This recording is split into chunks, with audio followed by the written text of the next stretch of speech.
Welcome to Biologics once again and CSIR Series 2020। तो हम लोग डिस्कस कर रहे हैं unit 9 that is fundamental process. और फंडामेंटल प्रोसेस में अभी जो करंट टॉपिक है दैट इज़ ट्रांसलेशन। ओके। और लास्ट लेक्चर में हम लोग डिस्कस कर चुके हैं, मेनली बात करें तो जेनेटिक कोड एंड ORF के बारे में। ठीक है। और आज के लेक्चर में जो हम बात करेंगे वो करेंगे ट्रांसलेशन प्रोसेस के बारे में। ठीक है। लेकिन ट्रांसलेशन प्रोसेस शुरू करने से पहले एक छोटा सा रिकैप बनता है। ओके।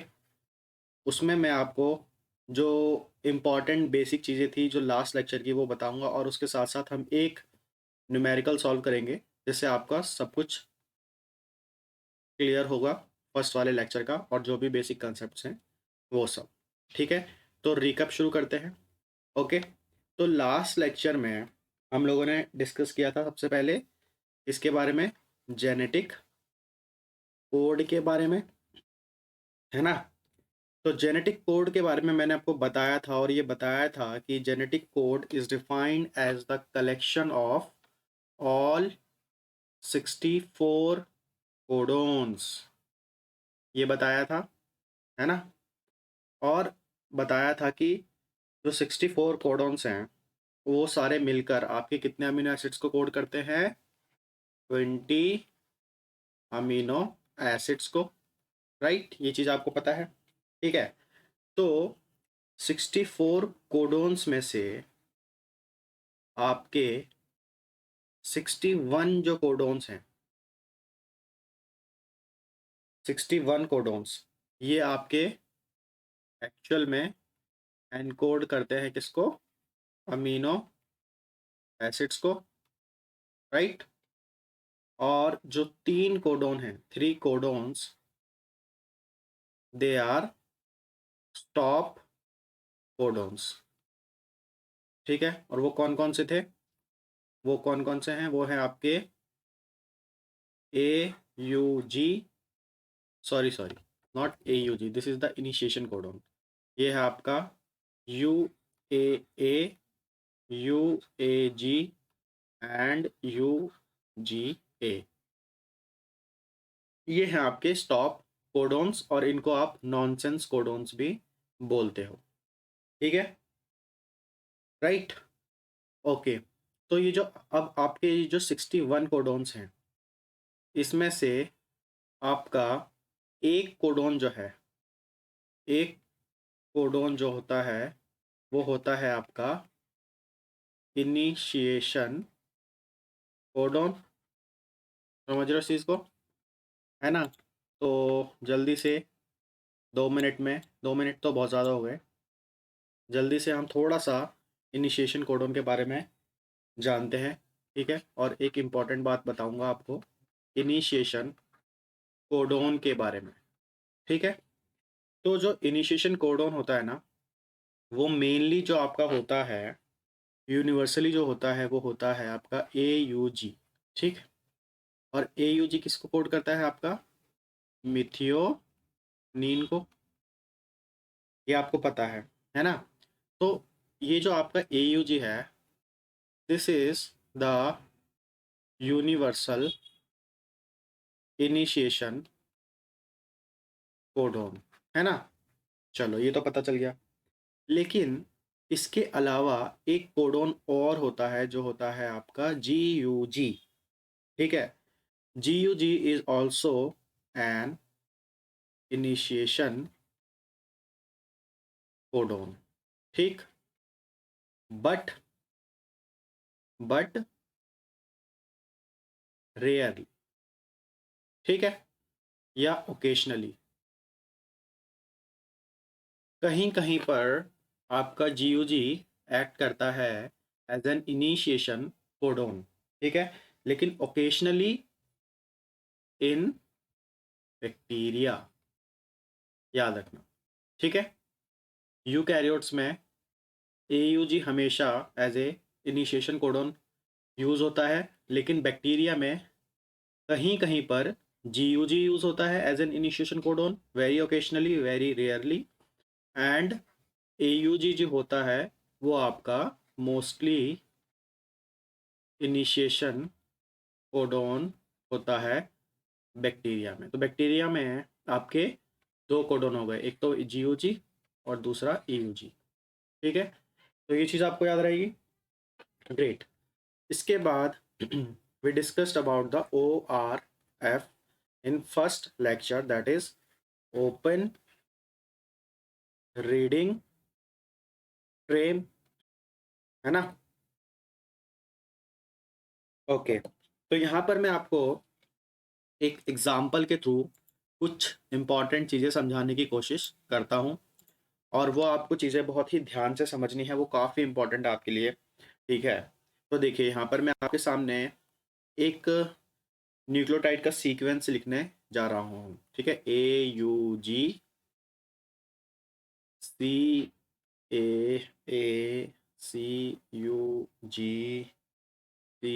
CAG ACAUAUAUG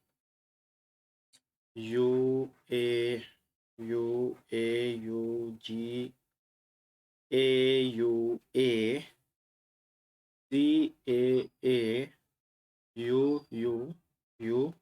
ठीक है, और ये हो गया आपका एक न्यूक्लियोटाइड का सीक्वेंस। ठीक है, और आपको बताया था कि 3-3 का सेट होता है, और वो आपका रिप्रेजेंट करते हैं एक कोडोन को। ठीक है, और एक कोडोन आपका रिस्पॉन्सिबल होता है एनकोड करने के लिए एक अमीनो एसिड को। तो ये सारे क्या हैं आपके codons. AUG is the first codon, CAA is the second codon, ऐसे ही करके आपके ये सारे कोडोन्स हैं। ठीक है, तो यहाँ पर जो AUG है वो आपका बना रहा है मिथ्योनिन। ठीक है, CAA is encoding leucine, CUG is encoding glycine, CAG आपका थ्रियोनिन बना रहा है, ACA आपका टायरोसिन बना रहा है, UAU आपका मिथ्योनिन बना रहा है। ठीक है, उसके बाद आपका AUG मान लो आइसोल्यूसिन बना रहा है, AUA आपका ग्लाइसिन, ये आपका फिनाइल एलेनिन, और ये आपका एस्पार्टिक एसिड। ये मैं जस्ट आपको समझाने के लिए बना रहा हूँ। ठीक है, इट्स नॉट नेसेसरी कि ये सेम कोडोन्स आपके यही वाले अमीनो एसिड्स को कोड कर रहे हो, हम जस्ट समझने के लिए ये डिस्कस कर रहे हैं। ठीक है, राइट। तो अब यहाँ पर देखो आप, जैसे कि मैंने आपको बताया कि जो आपका AUG होता है, AUG यहाँ पर AUG आपको दिखाई दे रहा है सबसे पहले। ठीक है, तो ये आपका क्या है भाई, this is the start codon, या बोल सकते हो इनिशिएशन कोडोन। ठीक है, और यहाँ पर किसी भी प्रोटीन के, जो भी प्रोटीन एक्सप्रेस होता है, ठीक है, लिविंग ऑर्गेनिज्म के अंदर, उसके स्टार्टिंग में एक इनिशिएशन कोडोन होता है और एंड में होता है एक स्टॉप कोडोन। ठीक है, तो वो आपका या तो UAA हो सकता है, या तो UAG हो सकता है, या हो सकता है UGA। ठीक, तो ये तीनों में से कोई एक होगा, तो वो आपका कहलाएगा स्टॉप कोडोन। ठीक, समझ रहे हो। ठीक है, तो अब देखो, अगर मैंने लास्ट लेक्चर में बताया था कि हम स्टार्ट कोडोन और स्टॉप कोडोन की बात नहीं कर रहे। ठीक है, अगर हम ओपन रीडिंग फ्रेम की बात करें, तो जो भी सीक्वेंस आपका रीडेबल है, मतलब कुछ स्पेसिफिक अमीनो एसिड्स को कोड कर रहा है, ठीक है, सीक्वेंस में है, तो वो कहलाता है आपका ओपन रीडिंग फ्रेम। उसकी एक शर्त ये होनी चाहिए कि उसके बीच में कहीं पर भी स्टॉप कोडोन नहीं आना चाहिए, स्टॉप कोडोन इन बिटवीन नहीं होना चाहिए। तो this is the first rule. ठीक है, किसका, ओपन रीडिंग फ्रेम का। ये बात समझ में आई। ठीक है, दूसरा क्या है कि इस ओपन रीडिंग फ्रेम में स्टार्टिंग से ही जो पहला कोडोन है वहाँ से ही हर एक कोडॉन एक स्पेसिफिक अमीनो एसिड को कोड करना चाहिए। तभी तो ये रीडिंग फ्रेम में रहेगा, तभी तो ये फ्रेम में रहेगा, है ना? इसलिए इसको बोलते हैं ओपन रीडिंग फ्रेम, ठीक है? तो इसका डेफिनिशन मैंने लास्ट लेक्चर में बताया था। अगर आप इस वीडियो को फर्स्ट टाइम देख रहे हैं, चैनल पे फर्स्ट टाइम आए हैं, तो आप जाकर इससे पहले वाली वीडियो देख लीजिए, ट्रांसलेशन पार्ट 1, तभी आपको ये सारी बातें अच्छे से समझ में आएगी, ठीक है? तो ओपन रीडिंग फ्रेम की डेफिनेशन मैंने आपको बताई थी, a reading frame without a termination codon in between is known as open reading frame, ठीक है? ओके, तो इस ओपन रीडिंग फ्रेम में स्टार्ट कोडोन और स्टॉप कोडोन का होना ज़रूरी नहीं है, ठीक है? राइट? अगर स्टार्ट कोडोन और स्टॉप कोडोन होते हैं, ठीक है, if start codon and stop codon present अगर होते हैं किसी भी ओपन रीडिंग फ्रेम के एंड्स पे, ठीक है, present at ends of open reading frame, तो वो फ्रेम कैसा होगा? एक्सप्रेसिबल होगा, मतलब वो पेप्टाइड या प्रोटीन एक्सप्रेस कर सकता है, एक प्रोटीन, ठीक है, या पेप्टाइड प्रोडक्ट बना सकता है। तब अगर उसके इनिशिएशन कोडोन हो उसके पास और स्टॉप कोडोन हो, ठीक है? लेकिन अगर स्टॉप कोडोन और स्टार्ट कोडोन ना हो, तब भी वो ओपन रीडिंग फ्रेम कहलाएगा। तो ये तो बात आपकी हो गई, ठीक है? अब इसके बाद नेक्स्ट पॉइंट, यहाँ पर आप देखो ध्यान से कि अगर इस ओपन रीडिंग फ्रेम में कोई भी चेंज होता है, जैसे कि मान लो कि आपका किसी टाइप का इंसर्शन हो गया, ठीक, या कोई न्यूक्लियोटाइड ऐड हो गया, एडिशन, या कहीं से कोई न्यूक्लियोटाइड डिलीट हो गया, दैट इज डिलीशन, तो क्या होगा? पूरा फ्रेम ही चेंज हो जाएगा। एक न्यूक्लियोटाइड आपका जो प्रोटीन बन रहा है उस प्रोटीन को ही चेंज कर सकता है। कैसे? मान लो कि आपका यहाँ पर एक न्यूक्लियोटाइड ऐड हो गया, इंसर्ट हो गया। अब देखो आप ध्यान से कि पहला कोडोन तो सही रहेगा जो आपका ल्यूसिन को कोड कर रहा है, लेकिन दूसरा जो कोडोन है वो चेंज हो जाएगा। वो पहले आपका सी यू जी से स्टार्ट हो रहा था, तो अब वो आपका जी से स्टार्ट होगा, और आपका सी यू जी की जगह जो कोडोन बनेगा दूसरा वो बन जाएगा जी सी यू। और यहाँ से क्या होगा कि नेक्स्ट वाला जो कोडोन होगा वो बन जाएगा जी सी ए। अब आप देख रहे हो यहाँ से आपके जो जितने भी आगे के अमीनो एसिड हैं वो सब चेंज हो जाएंगे। तो मान लो जीसीयू ने आपका कोड कर दिया सीरीन को, मान लो, हमें नहीं पता कि किसको कोड कोड करता है, हम जस्ट सिर्फ समझ रहे हैं, ठीक है? नेक्स्ट, तो आपका पहले कौन सा बन रहा था? ग्लाइसिन, लेकिन अब क्या बन रहा है? सीरीन। पहले आपका थ्रियोनिन बन रहा था, ठीक है ना? अब आपका क्या बन जाएगा? मान लो हिस्टिडीन। देख रहे हो, ऐसे ही करते करते आपके सारे के सारे आगे के अमीनो एसिड चेंज हो जाएंगे, और इसकी वजह से क्या होगा कि जो आपका पहले जो प्रोटीन बन रहा था अब वो प्रोटीन नहीं बनेगा, अब उसकी जगह पर आपका इनकरेक्ट प्रोटीन बन जाएगा। समझ रहे हो? तो उसी तरीके से आपका इंसर्शन हो गया। Insertion is same like addition, ठीक है? अब दूसरी चीज़, अगर आपका यहाँ से ये आपका मान लो कि कोई भी इसमें से न्यूक्लियोटाइड डिलीट हो गया, मान लो आपका सी ये डिलीट हो गया, ठीक है? अब क्या होगा? पहला तो कोडोन सही है, ये वाला रहेगा, लेकिन दूसरा कोडोन पहले यहाँ से शुरू हो रहा था सी से, तो अब वो हो जाएगा यहाँ से शुरू यू जी सी से। समझ रहे हो? तो उसी तरीके से फिर से सारे के सारे अमीनो एसिड के सीक्वेंस चेंज हो जाएंगे। इस चीज़ को, ये चीज़ समझ में आई? तो अगर ओपन रीडिंग फ्रेम में आपका कुछ भी चेंज होता है तो आपका जो प्रोडक्ट है, प्रोटीन प्रोडक्ट है या पेप्टाइड प्रोडक्ट है, वो आपका एंटायरली चेंज हो जाएगा, बिल्कुल चेंज हो जाएगा। ये चीज़ आपको समझ में आ गई, है ना?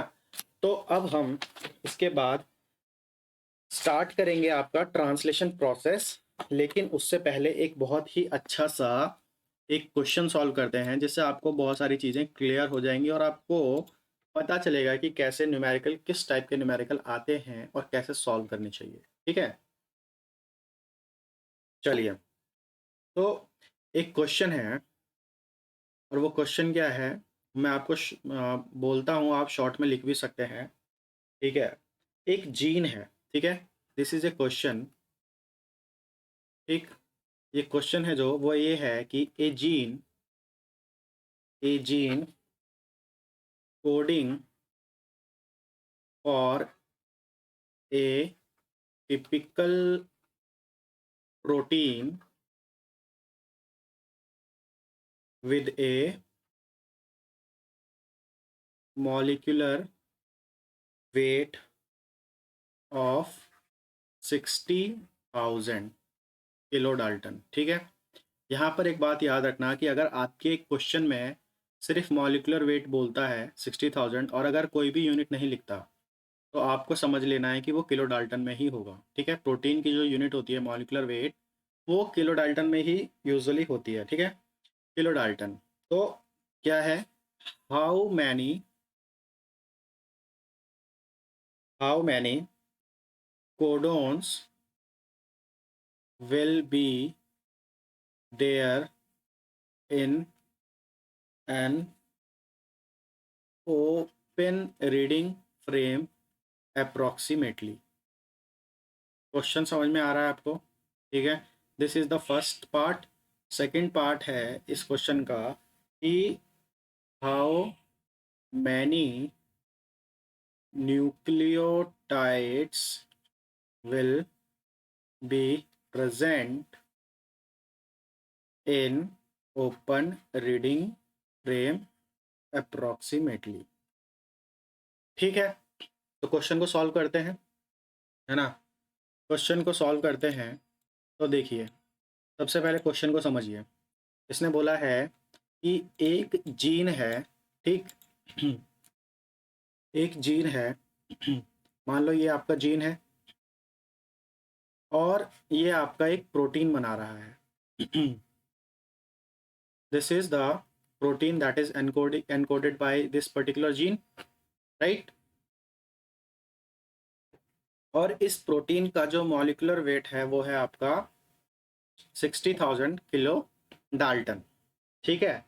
तो ये पूछा है कि इसका जो आपका जो यहाँ पर जो mRNA बनेगा, क्योंकि ओपन रीडिंग फ्रेम किस में आया था आपका, mRNA में। तो इसका जो mRNA, इसने mRNA नहीं लिखा, लेकिन आपको पूछा क्या है, ओपन रीडिंग फ्रेम। तो आपको समझ जाना है कि आपके mRNA में कितने एक ही मतलब ओपन रीडिंग फ्रेम होगा और उसमें आपके कितने कोडॉन्स होंगे, समझ रहे हो। तो सिर्फ एक इंफॉर्मेशन से आप बाकी चीज़ें पता कर सकते हो, ठीक है।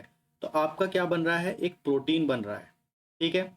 तो प्रोटीन बनने की शर्त क्या होगी, जो आपका ओपन रीडिंग फ्रेम होगा उसके बीच में कहीं पर भी स्टॉप कोडॉन नहीं होगा, ठीक, समझ रहे हो। तो एक स्टार्टिंग में इनिशिएशन कोडॉन होगा और एंड में एक टर्मिनेशन कोडॉन होगा, तो आपका एक प्रोटीन बन जाएगा और उसका मॉलिक्यूलर वेट है 60,000 किलो डाल्टन, ठीक है। तो पूछा है कि कोडॉन्स कितने होंगे आपके उस प्रोटीन को प्रोटीन के mRNA में, ठीक है, नंबर ऑफ कोडॉन्स। इनडायरेक्टली यही पूछा है, ठीक है। यहाँ पर बस एक ही ऐड कर दिया कि ORF में कितने कोडॉन होंगे, ठीक है। तो इससे आपको कंफ्यूज नहीं होना है, ठीक। वो एक ORF एक प्रोटीन बनाता है या पेप्टाइड बनाता है, अब उस ORF में कितने कोडॉन होंगे वो हम निकाल सकते हैं, ठीक।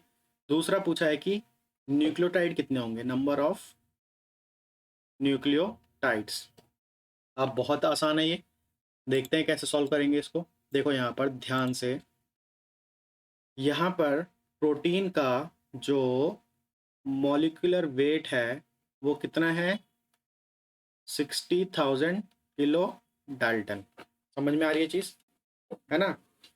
उसके बाद अब यहाँ पर आपको एक चीज़ पता होनी चाहिए कि जो एक अमीनो एसिड रेसिड्यू का मॉलिक्यूलर वेट होता है वो अप्रॉक्सीमेटली आपका होता है, अमीनो एसिड रेसिड्यू उसका होता है 110 किलो डाल्टन, ठीक है ना, 110 किलो डाल्टन। अब देखो यहाँ पर, तो आपको यहाँ से क्या पता चल जाएगा कि इस प्रोटीन में आपके कितने number of amino acid residues present है, ठीक है।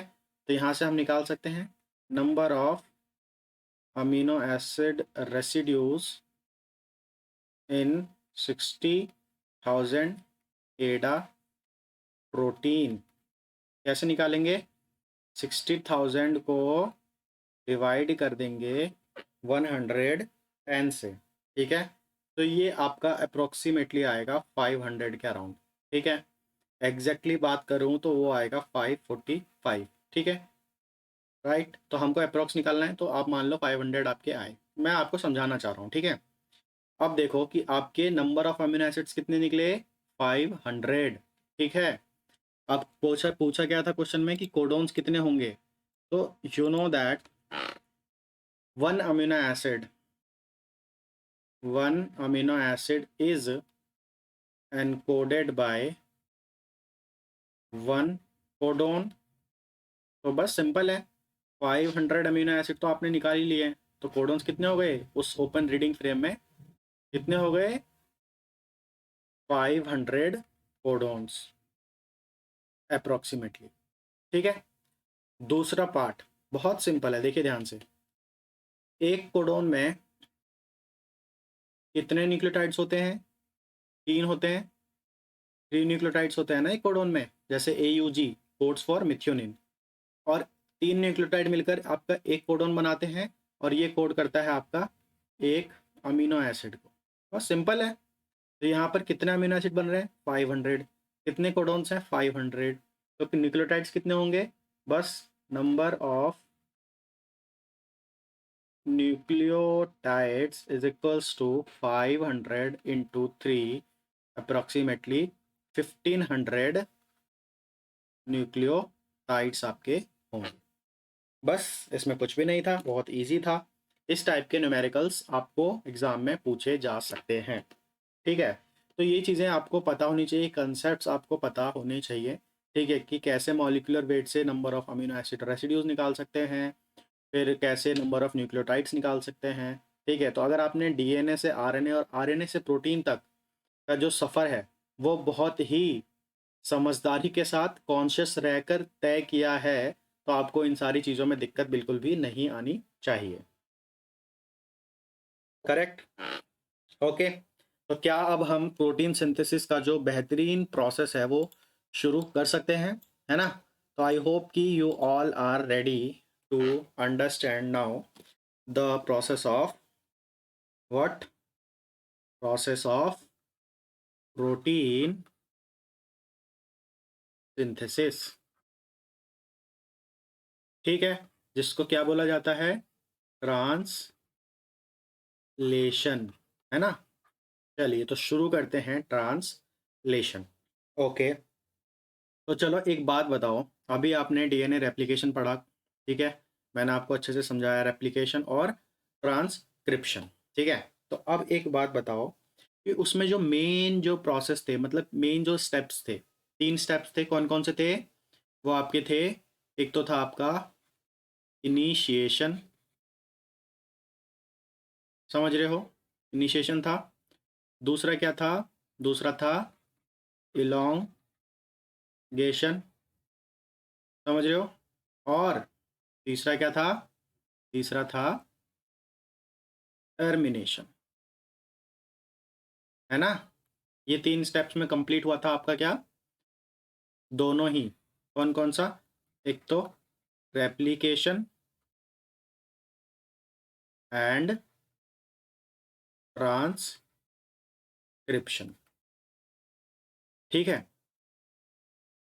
ओके, तो अब यहाँ पर जो हम पढ़ रहे हैं दैट इज ट्रांसलेशन।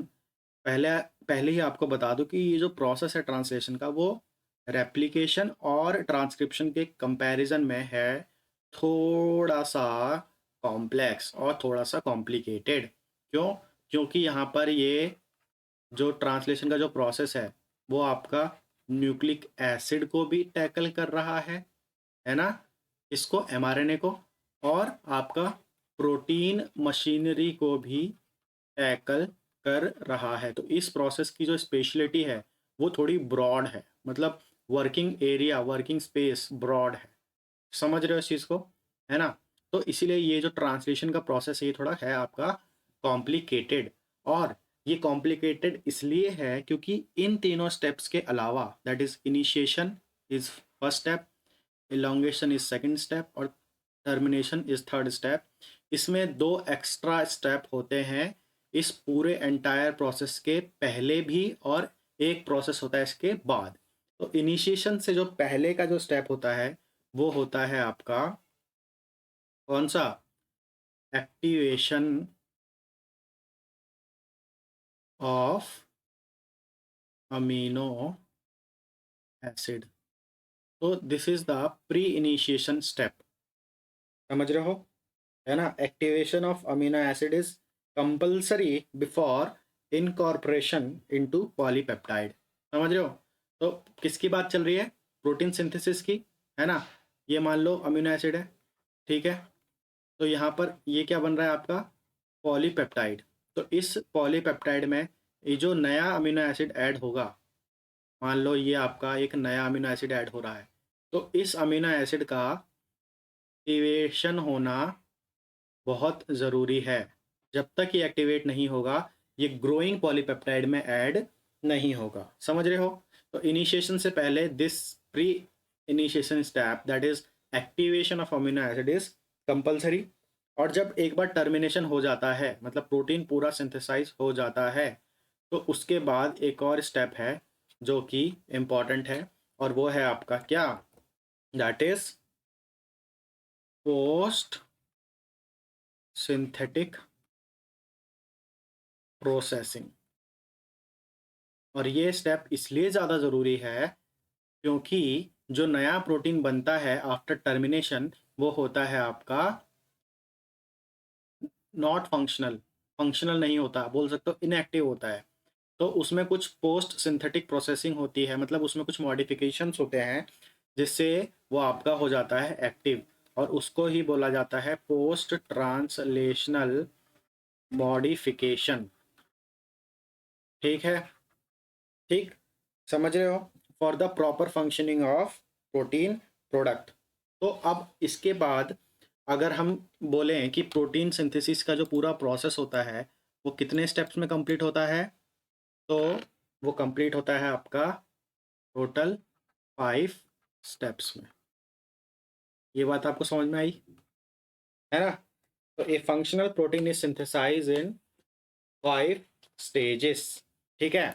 तो सबसे पहले जो स्टेज है, अब हम वहाँ से शुरू कर रहे हैं। तो जो फर्स्ट स्टेज है, स्टेप नहीं, स्टेज फर्स्ट। स्टेज फर्स्ट क्या है आपका?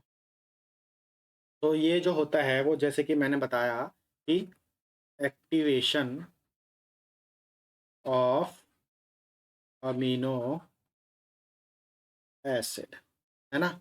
अमीनो एसिड का एक्टिवेट होना ज़रूरी है। ठीक है? अब इस स्टेप में जो आपके असेंशियल कंपोनेंट्स हैं, वो कौन-कौन से हैं? वो जान लीजिए सबसे पहले। तो essential components are, first are the amino acids, 20 amino acids, है ना? पता है आपको कि अमीनो एसिड्स की रिक्वायरमेंट तो होगी, इन्हीं का तो एक्टिवेशन होगा। दूसरे जो होते हैं वो होते हैं आपके, कितने अमीनो एसिड है टोटल? 20। तो उतने ही चाहिए आपको एक एंजाइम जो कि है amino acyl tRNA synthetase. Okay, समझ रहे हो इस चीज़ को? और यही वो एंजाइम है जो इस अमीनो एसिड को एक्टिवेट करता है। ठीक है? अब यहाँ पे बता दूं कि जितने अमीनो एसिड्स होते हैं उतने ही एंजाइम होते हैं, क्योंकि आपको अच्छे से पता है कि एंजाइम्स आर सबस्ट्रेट स्पेसिफिक। समझ रहे हो? तो जितने सबस्ट्रेट, मतलब जितने अमीनो एसिड उतने ही आपके एंजाइम्स। तो ये बात क्लियर हो गई। उसके बाद जो नेक्स्ट है वो क्या है आपका? जो नेक्स्ट है वो है 32 और मोर टीआरएनएस। टीआरएनएस की ज़रूरत पड़ेगी। ठीक है? अब ये 32 क्यों? इसका रीज़न मैं आपको फर्स्ट लेक्चर में बता चुका हूँ, तो यहाँ पर डिटेल में नहीं जाऊँगा। ठीक है? लेकिन थोड़ा सा बताऊँगा वो भी आगे। ठीक है? लेकिन आपको फर्स्ट लेक्चर देखना चाहिए, जहाँ पर हमने बहुत अच्छे से इसको डिस्कस किया था। उसके बाद हमको चाहिए एटीपी। ठीक? और फिर चाहिए हमको एक last product that is magnesium ion. ठीक है, तो ये सारे कंपोनेंट्स चाहिए आपको अगर आपका अमीनो एसिड को एक्टिवेट होना है। ठीक है, राइट। तो इस स्टेप को आप एक्टिवेशन ऑफ अमीनो एसिड बोल सकते हो, और इसमें ही क्या होता है कि आपका जो अमीनो एसिड होता है वो एक्टिवेट होने के बाद टीआरएनए से अटैच हो जाता है। ठीक है, तो टीआरएनए पे अटैच होने के लिए ही इसको एक्टिवेट होना ज़रूरी है। ठीक है, अब यहाँ पर मैं जैसे कि बोला आपको कि फर्स्ट लेक्चर में मैं डिस्कस कर चुका हूँ आपके साथ कि why why more than 20 tRNA, है ना, वाई। तो भाई इसका सीधा सा आंसर है because for for some amino acids, है ना, और few amino acids more than 2 tRNAs required, है ना। किसी किसी अमीनो एसिड्स के लिए दो या दो से ज़्यादा टीआरएनए की ज़रूरत पड़ सकती है। ठीक है, लेकिन एंजाइम एक ही चाहिए, but only one amino acyl tRNA synthetase. समझ रहे हो इस चीज़ को?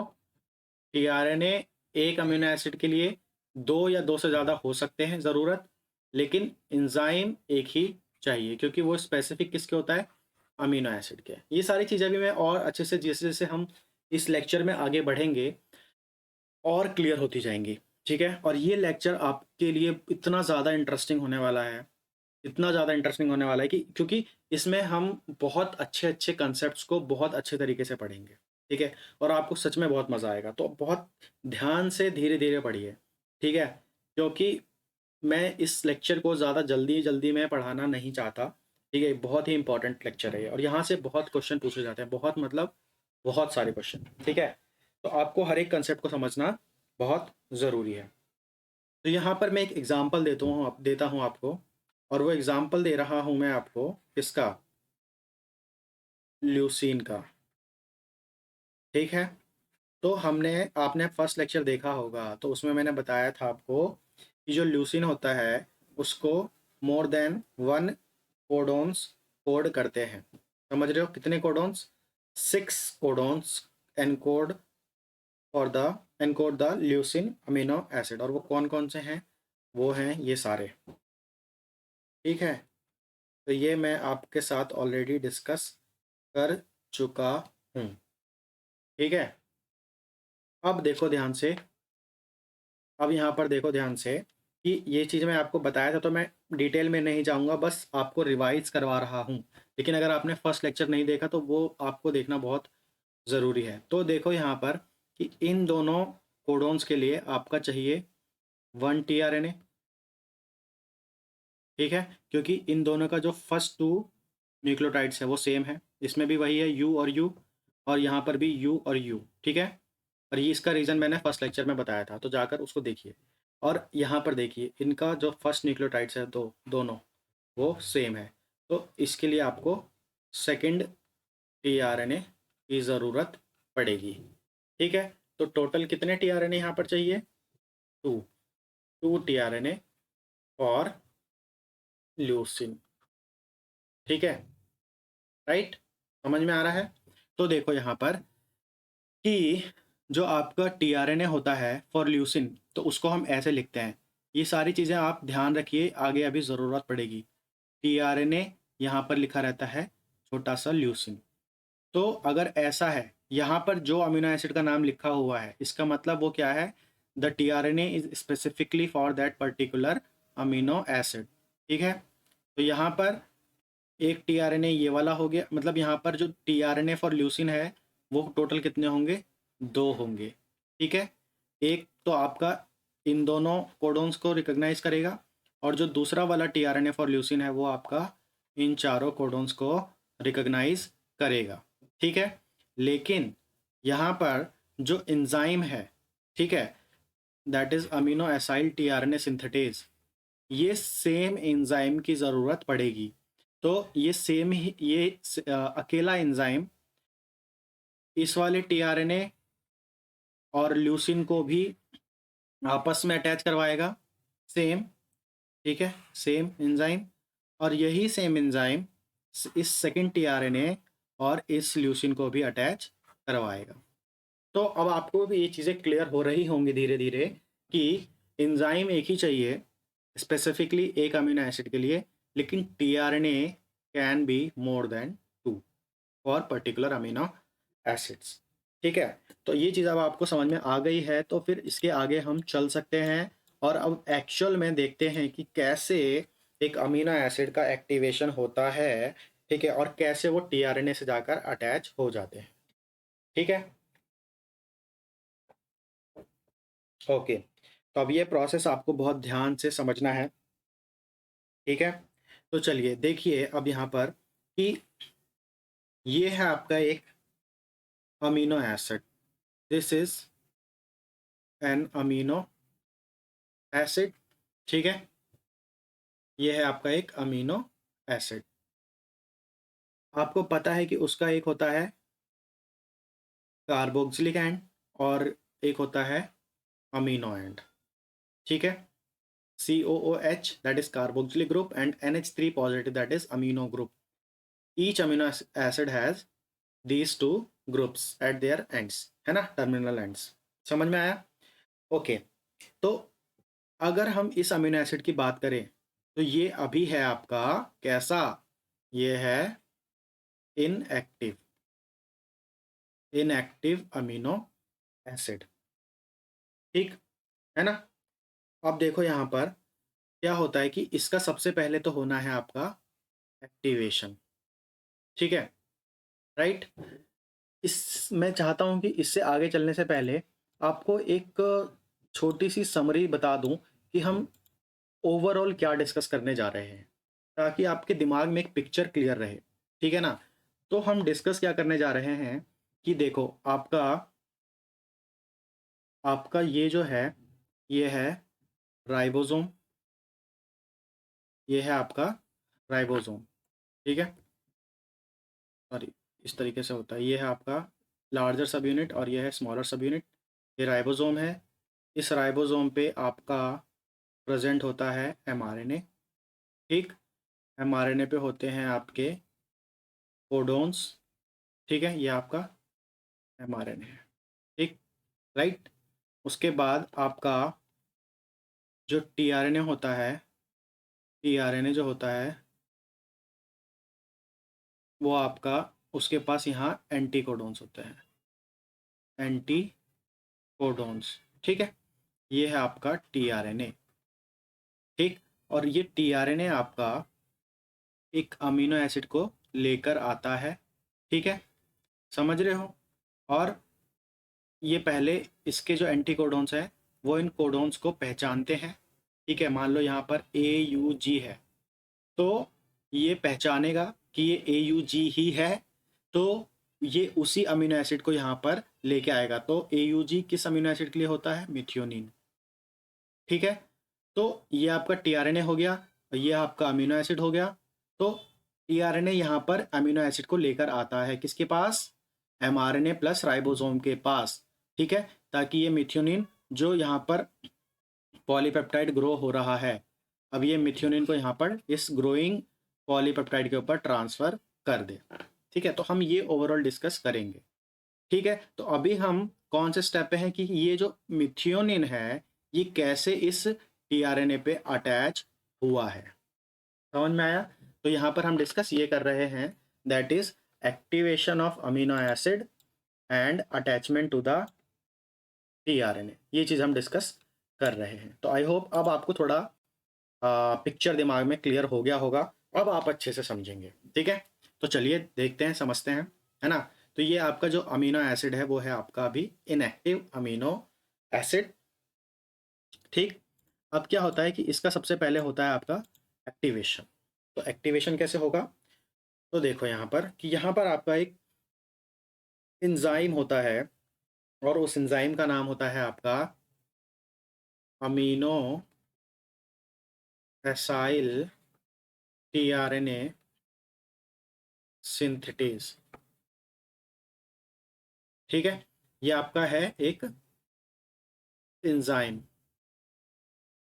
और ये जो एंजाइम होता है ना, ये आपका होता है हाईली स्पेसिफिक। समझ रहे हो? तो अगर मान लो कि यहाँ पर ये जो अमीनो एसिड है आपका, ये है आपका ल्यूसिन। ठीक है, तो आपका जो एंजाइम है वो कौन सा होगा, उसका नाम क्या होगा? उसका नाम होगा ल्यूसिन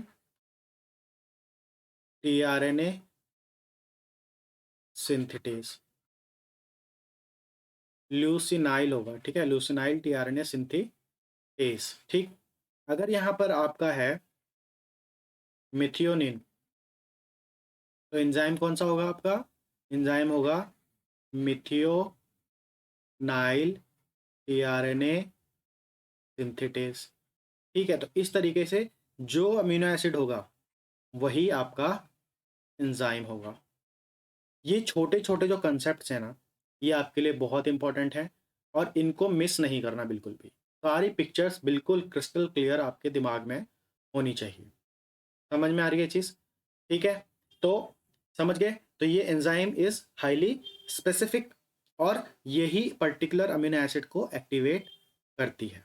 ठीक है, तो अब आपको समझ में आ गया होगा कि क्यों मैं बोल रहा था कि जितने अमीनो एसिड्स होंगे उतने ही आपके होंगे क्या? एंजाइम। ठीक है, तो अब हम स्पेसिफिकली इस प्रोसेस को डिस्कस करते हैं। ठीक है, राइट। तो ये एंजाइम कैसा है? Highly specific. अब आपको ये पता चल चुका है। ठीक है, तो ये क्या करेगा? इस अमीनो एसिड को, इनएक्टिव अमीनो एसिड को बनाएगा कैसा? एक्टिव। ठीक है, और एक्टिव करेगा तो यहाँ पर ये यूटिलाइज करता है किसको? तो यहाँ पर ये यूटिलाइज करता है एक एटीपी को। ठीक है, एक एटीपी यहाँ पर यूटिलाइज होती है। ठीक है, समझ रहे हो? तो अब यहाँ पर ध्यान से देखो कि एक एटीपी आई, इसको एटीपी को यूज़ कर रहा है इनएक्टिव अमीनो एसिड को एक्टिव करने में। तो यहाँ से क्या होता है कि देखो, एटीपी आई और इस एटीपी को ये स्टेप्स में यूज़ करता है। तो पहले इस एटीपी से एक इनऑर्गेनिक फॉस्फेट ले लेता है, तो यहाँ पर आपका क्या निकला? पायरोफॉस्फेट रिलीज हो गया। ठीक है, समझ रहे हो? फिर इस पायरोफॉस्फेट से इसने दोबारा एक एनर्जी ली, और यहाँ से निकल गया आपका एक इनऑर्गेनिक फॉस्फेट।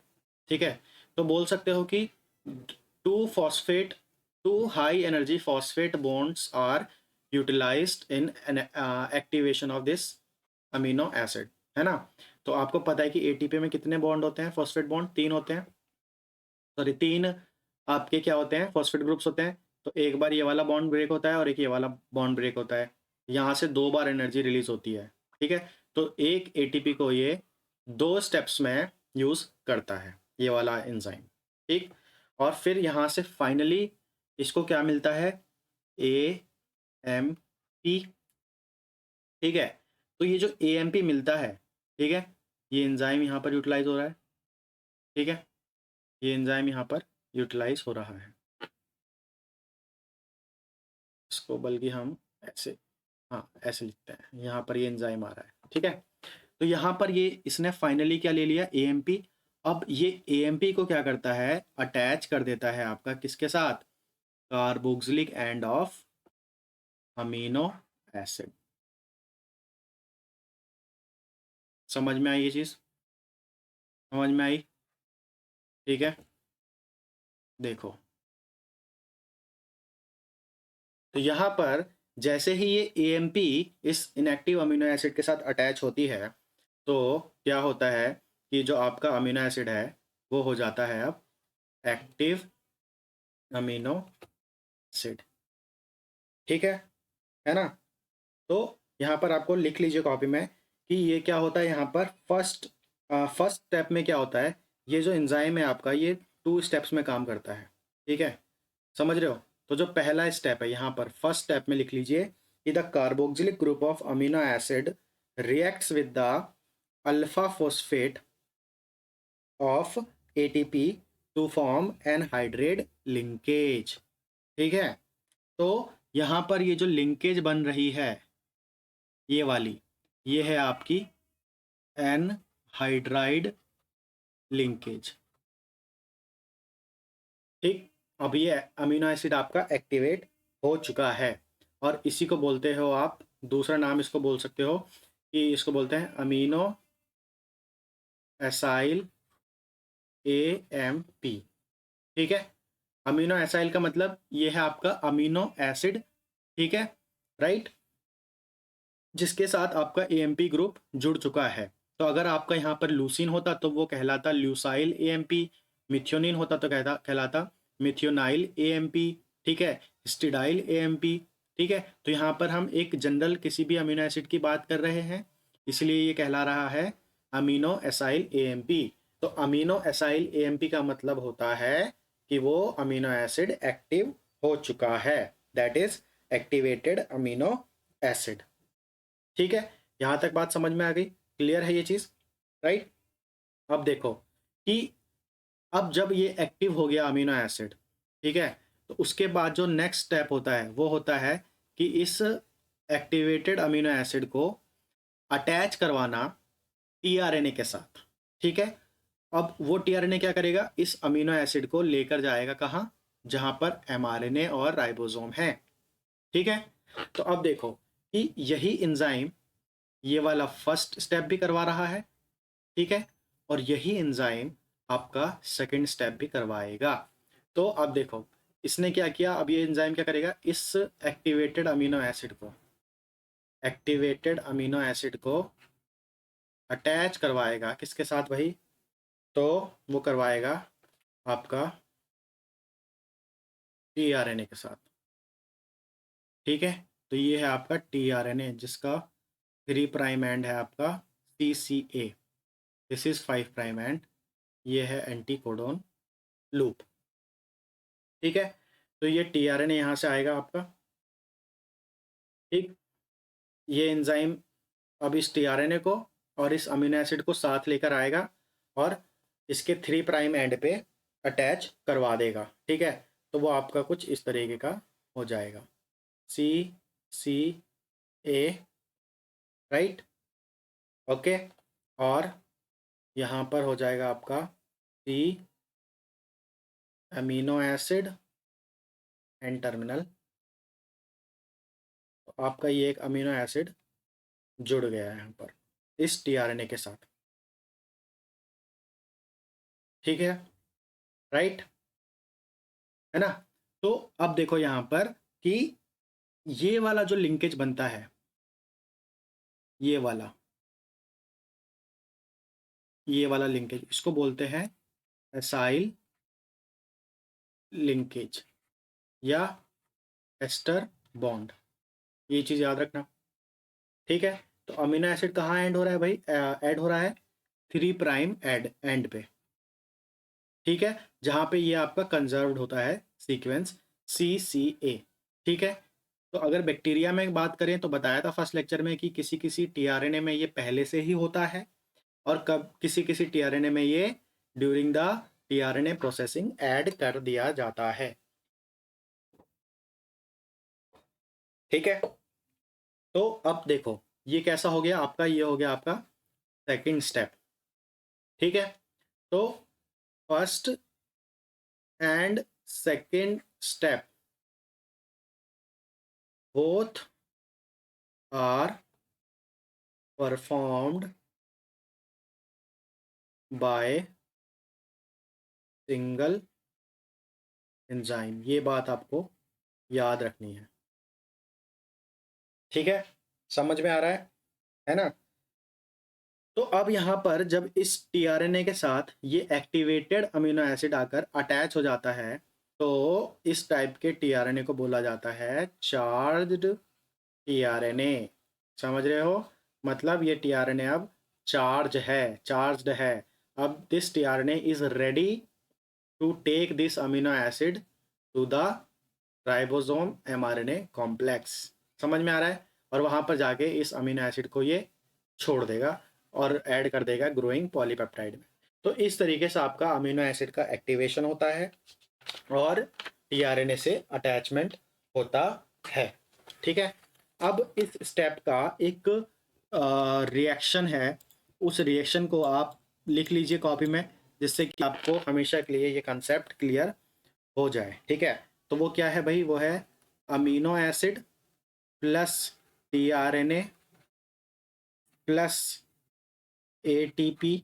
ठीक है, और यहाँ पर आपका ज़रूरत पड़ता है मैग्नीशियम आयन का, जो आपका amino aside tRNA synthetase enzyme है, उसको इस आयन की ज़रूरत पड़ती है काम करने के लिए। ठीक है, तो जो आपका प्रोडक्ट बनता है वो कैसा बनेगा, उसमें क्या क्या होगा, अमीनो एसाइल टीआरएनए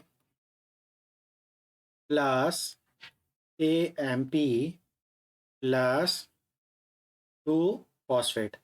ठीक है, तो यहाँ पर एएमपी भी रिलीज हो जाता है। ठीक है, शायद मैंने आपको पीछे बताया नहीं, शायद, सॉरी फॉर दैट। यहाँ पर हम उसको इंक्लूड कर लेते हैं। तो देखो यहाँ पर कि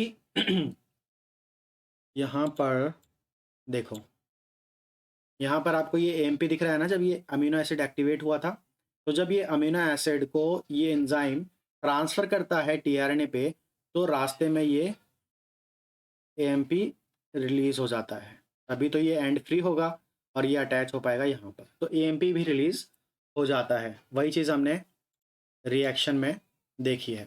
ठीक है, यहाँ पर देखिए। ओके, तो ये रिएक्शन है ना, और ये रिएक्शन कैसी होती है, इरिवर्सिबल। ठीक है, क्योंकि इसकी जो डेल्टा गिब्स फ्री एनर्जी होती है वो होती है नेगेटिव में 23, सॉरी 29 होती है, आई थिंक 29 किलो जूल पर मोल। तो इसकी वजह से क्या होता है कि ये इरिवर्सिबल रिएक्शन होता है। ठीक है, due to high negative free energy. Okay, है ना। चलिए, तो ये चीज़ तो आपको समझ में आ गई। अब चलते हैं इसके आगे। ठीक है, अब धीरे धीरे ये जो लेक्चर है वो थोड़ा कॉम्प्लेक्स होता जा रहा है। ठीक है, और अब जो आगे टॉपिक्स आएंगे वो थोड़े इससे ज़्यादा कॉम्प्लिकेटेड होंगे, हल्के हल्के, लेकिन बहुत इंटरेस्टिंग है। ठीक है, तो आगे बढ़ने से पहले आपसे मैं एक क्वेश्चन पूछता हूँ। ठीक है, और वो क्वेश्चन काफ़ी ज़्यादा इंपॉर्टेंट है आगे के प्रोसेस को समझने के लिए, उनकी इम्पोर्टेंस को समझने के लिए। ठीक है, so do you know how much energy, how much energy is required to form a peptide bond? ये एग्जाम में आपके क्वेश्चन आया हुआ है CSIR के। ठीक है, और ऑप्शन में आपका था, मान लो एक ऑप्शन मेरे को याद है करेक्ट वाला, बाकी के मैं ऐसे लिख रहा हूँ। तो 3 ATP मोर मोर देन और equal to 3 ATP, more than 4 ATP और इक्वल टू 4 ATP, या नो ATP। कितनी एनर्जी चाहिए? इसका आंसर क्या है? इसका आंसर होगा आपका सी, 4 और more than 4 ATP is required to form a peptide bond between two amino acid residue. तो ये मान लो एक अमीनो एसिड है, ये दूसरा अमीनो एसिड है, और ये पेप्टाइड बॉन्ड है। ठीक है, और इस पेप्टाइड बॉन्ड के फॉर्मेशन के लिए आपके 4 या 4 से ज़्यादा ATP की ज़रूरत पड़ सकती है। ठीक है, तो ये चीज़ मैं आपको बताऊंगा ट्रांसलेशन के एंड में। ठीक है, तो यहाँ पर इसका बताने का मतलब क्या है? यहाँ पर इसका बताने का मतलब ये है कि अब देखो कि मान लो कि आपका एक प्रोटीन सिंथेसाइज हो रहा है, जिसमें अमीनो एसिड ऐड होते जा रहे हैं, होते जा रहे हैं, होते जा रहे हैं। ठीक है, और आपको पता है कि एक अगर हम प्रोटीन की बात करें तो कितने ज़्यादा मॉलिक्यूलर वेट के प्रोटीन्स होते हैं। अभी जैसे मैंने एक प्रोटीन बताया था 60,000 केड़ा का बताया था आपको। ठीक है, उसमें अराउंड 500 अमीनो एसिड बताए थे। तो 500 अमीनो एसिड का मतलब कितना हो गया कि अराउंड 500 पेप्टाइड बॉन्ड। समझ रहे हो? 500 पेप्टाइड बॉन्ड का मतलब कितना हो गया भाई, इंटू 4 कर दो, 2000 ATP मॉलिक्यूल्स आर रिक्वायर्ड। समझ रहे हो? समझ पा रहे हो कि एक प्रोटीन के लिए आपका कितना ज़्यादा एनर्जी की डिमांड है। समझ रहे हो इस चीज़ को? अब आप खुद सोचो कि अब चलो एक एग्जांपल पहले क्लियर समझते हैं, फिर मैं इस पे वापस आऊँगा। मान लो कि ये हो आप, ठीक है? समझ रहे हो? और जाना है आपको इस जगह पे, ठीक? समझ रहे हो?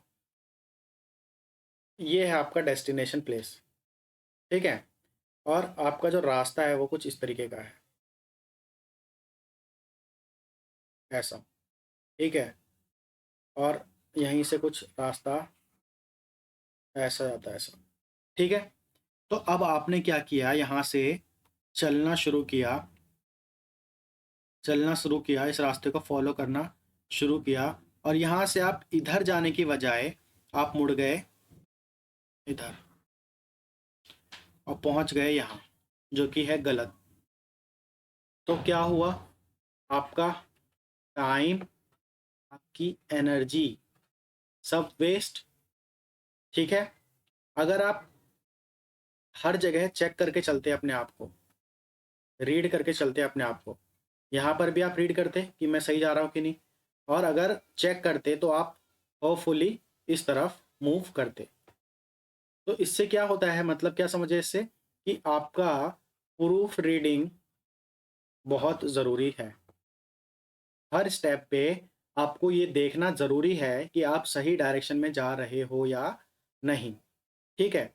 तो वही सेम चीज़ आपके प्रोटीन सिंथेसिस या रेप्लिकेशन या ट्रांसक्रिप्शन में होती है। तो ट्रांसक्रिप्शन और रेप्लिकेशन में हम लोग डिस्कस कर चुके हैं प्रूफ रीडिंग एक्टिविटी, है ना? तो यहाँ पर भी ऑब्वियसली प्रूफ रीडिंग एक्टिविटी होगी, है ना? क्योंकि मान लो कि आपका ये जो प्रोटीन है, ये आपका ओरिजिनल प्रोटीन है, ठीक है? ये बनना था आपको, लेकिन गलती से आपका यहाँ पर कोई गलत अमीनो एसिड ऐड हो गया। तो क्या आपको पता है कि एक single amino acid, one single amino acid की वजह से आपका पूरा प्रोटीन प्रोडक्ट ही चेंज हो सकता है। समझ रहे हो इस चीज को? जिसकी जरूरत है ही नहीं उस टाइम पे सेल को, तो क्या होगा, कितनी ज्यादा आपकी एटीपी वेस्ट हुई, एनर्जी सेल की वेस्ट हुई, टाइम सेल का वेस्ट हुआ। समझ रहे हो? तो ऐसा ना हो, इसके लिए क्या, किस चीज की जरूरत है? जरूरत है कि प्रूफ रीडिंग करता रहे, ट्रांसलेशन प्रोसेस। समझ रहे हो इस चीज को, है ना? तो proof reading activity is must in of every process occurring inside the cell, जैसे कि रेप्लिकेशन हो गया, ट्रांसक्रिप्शन हो गया और ट्रांसलेशन हो गया, ठीक है? तो नेक्स्ट जो हम पढ़ने जा रहे हैं कि प्रूफ रीडिंग एक्टिविटी क्या होती है ट्रांसलेशन में और कौन परफॉर्म करता है, ठीक है? और ये प्रूफ रीडिंग एक्टिविटी आपका रिलेटेड होगी अभी जो हमने फर्स्ट स्टेप डिस्कस किया था उससे ही, ठीक है? अमीनो एसिड एक्टिवेशन और अटैचमेंट टू टीआरएनए से, ठीक है? तो प्रूफ रीडिंग एक्टिविटी, ठीक है?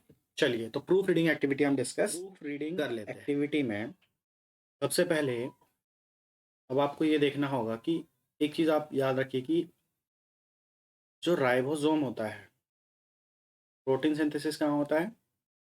राइबोसोम पे, ठीक है?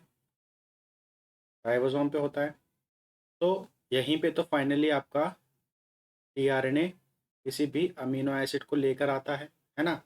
जहाँ पर आपका पहले से एमआरएनए मौजूद होता है, ठीक है? तो आपको सबसे पहली जो प्रूफ रीडिंग में बात याद रखनी है, वो याद ये रखनी है कि आइडेंटिटी ऑफ अमीनो एसिड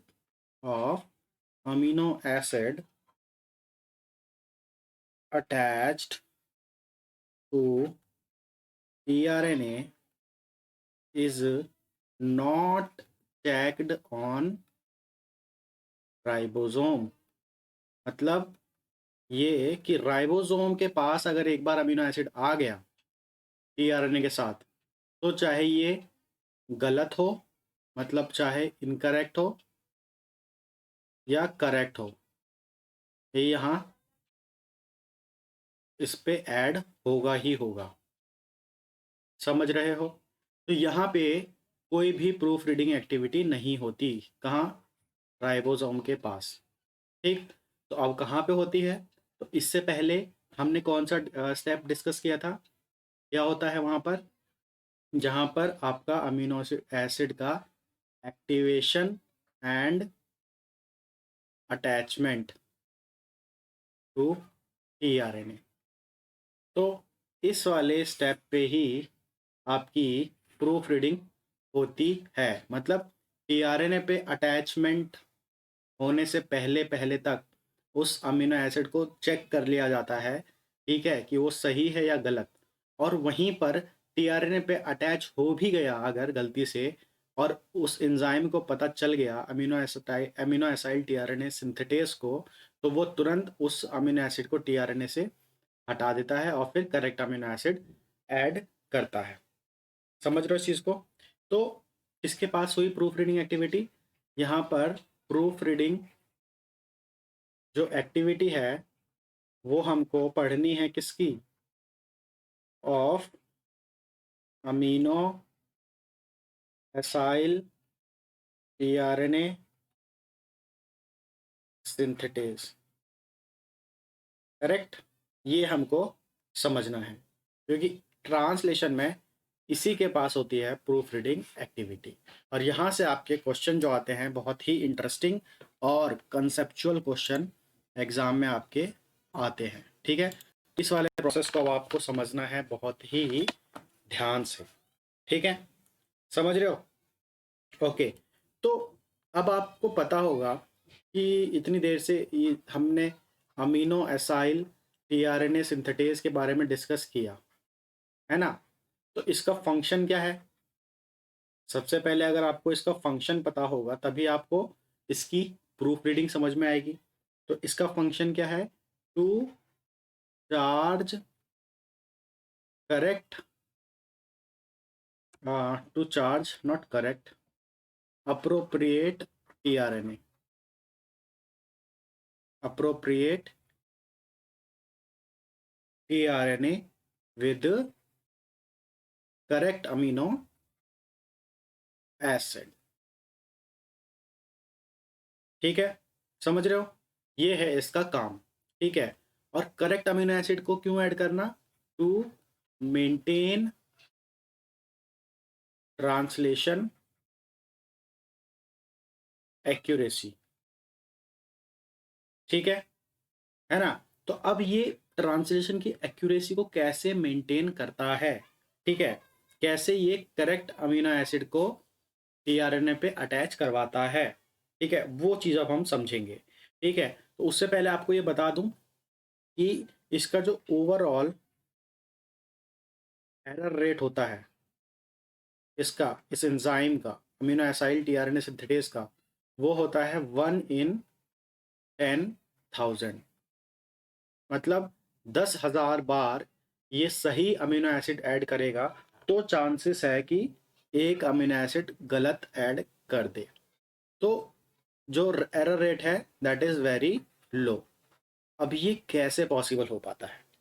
ठीक है, तो ये जो एंजाइम है ये लो एरर रेट अचीव करता है आपका two two mechanism, achieved by two mechanism. ठीक है, और हमको वही दोनों मैकेनिज्म के बारे में समझना है अच्छे से।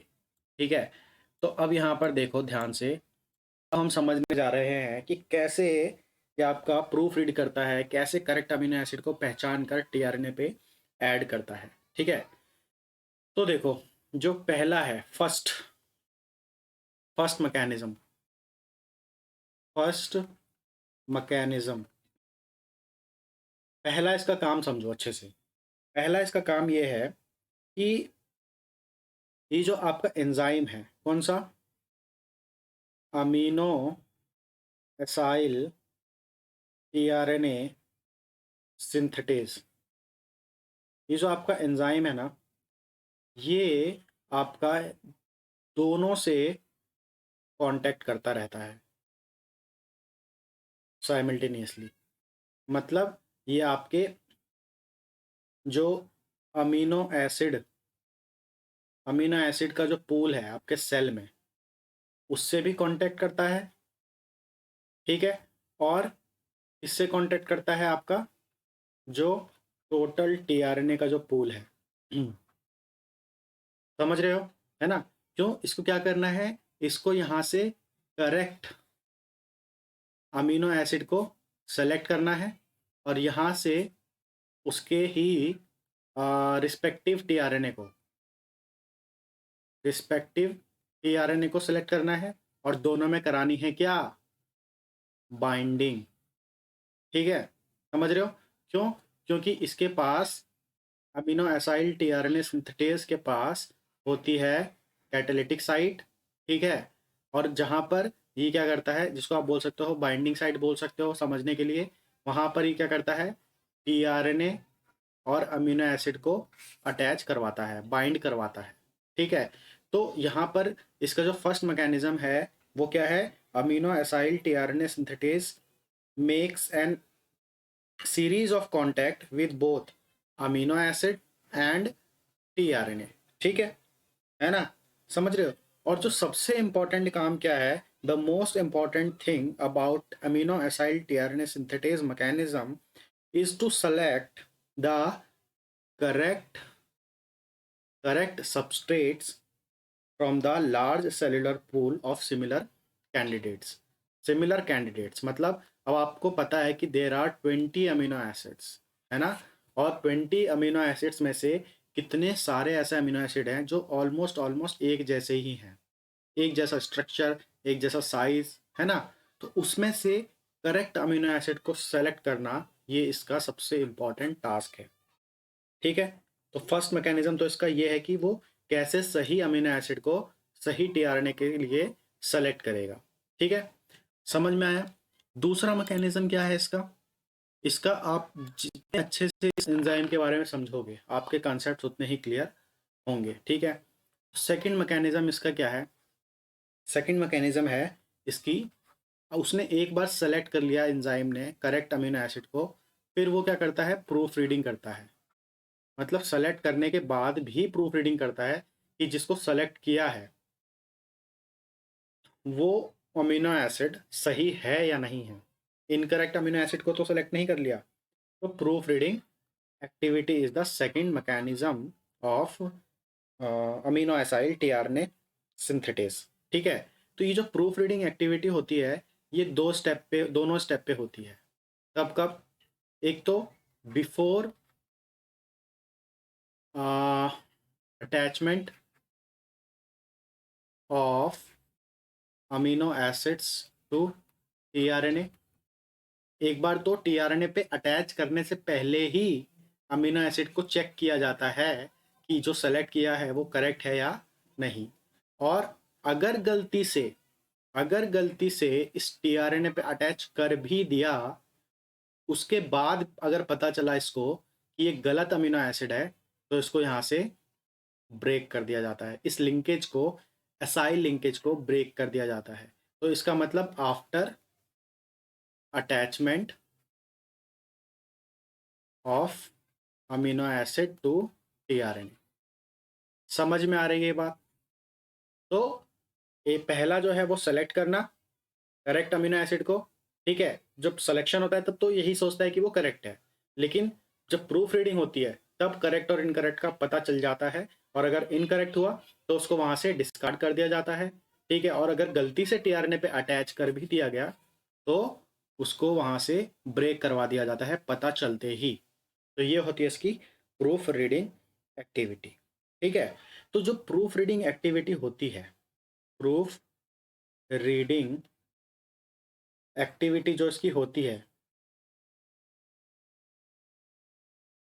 It involves water water mediated hydrolysis of miss charged tRNA, जो मैंने अभी आपको बताया कि मान लो कि टीआरएनए पे गलत अमीनो एसिड अटैच हो गया, तो इस अमीनो एसिड और टीआरएनए के बीच में जो असाइल लिंकेज है उसका हो जाता है हाइड्रोलिसिस, और ये कैसा होता है? Water mediated. ठीक है, ओके, है ना? तो ये चीज़ थी प्रूफ रीडिंग के बारे में। अब मैं अब आपको इसका करेक्ट एग्जाम्पल देके आपको समझाता हूँ। ठीक है, तो इस अमीनो एसाइल टीआरएनए सिंथेटेज को समझने के लिए एक मॉडल दिया गया, जिसको बोला गया आपका डबल सीव मॉडल। ठीक है, डबल सीव मॉडल। ठीक है, डबल सीव का मतलब क्या हुआ? सीव का मतलब आप ये समझ लो कि फिल्टर, समझ रहे हो? तो यानी two filters are used to select correct amino acid. बात समझ में आ रही है ना? तो दो फिल्टर्स यूज किए जाते हैं इस एंजाइम के द्वारा, इस एंजाइम के थ्रू सेलेक्ट करने के लिए करेक्ट अमीनो एसिड को। ठीक है, तो वो कैसे होता है? ठीक है, तो जो यहाँ पर पहला सीव होता है, फर्स्ट सीव, या बोल सकते हो फर्स्ट फिल्टर। फर्स्ट फिल्टर क्या करता है? It selects the amino acid on the basis of size. समझ रहे हो? साइज के बेसिस पे सेलेक्ट करता है, बड़ा है या छोटा है। तो आपको पता है कि हर एक एंजाइम अपने सबस्ट्रेट के स्पेसिफिक होता है, तो अगर छोटा अमीनो एसिड होगा तो इसका एंजाइम भी छोटा होगा, एक्टिव साइट भी छोटी होगी, और वो बड़े अमीनो एसिड को एंटर करने नहीं देगी। तो वहीं पर एक तो फिल्टर हो गया कि अगर मान लो छोटा अमीनो एसिड का एंजाइम है तो बड़े अमीनो एसिड को तो वहीं से वो बाहर का रास्ता दिखा देगी, और सिर्फ छोटे वाले अमीनो एसिड अंदर एंट्री करेंगे। ठीक है, उसके बाद जो सेकंड सीव होता है, it selects the amino acid on the basis of its hydrophilic and hydrophobic nature. ठीक है, या बोल सकते हो फंक्शनल ग्रुप को देखकर, पहचान कर उसको सेलेक्ट करता है। समझ रहे हो? तो इसको बहुत अच्छे से समझेंगे हम एक डायग्राम की हेल्प से। ठीक है, वो डायग्राम मेरे को एक पब्लिकेशन में मिला है। ठीक है, एक रिसर्च पब्लिकेशन से वो मैंने डायग्राम लिया है, that was published in PNAS। ठीक है, तो बहुत ही ऑथेंटिक है ये, और आपके समझने के लिए काफ़ी इम्पोर्टेंट है। तो वो डायग्राम मैं आपके सामने बनाता हूँ। ठीक है, तो देखिए, मैं डायग्राम के थ्रू आपको समझाने की कोशिश करूँगा कि किस तरीके से डबल सीव मॉडल की बात यहाँ पर हो रही है। ठीक है ना?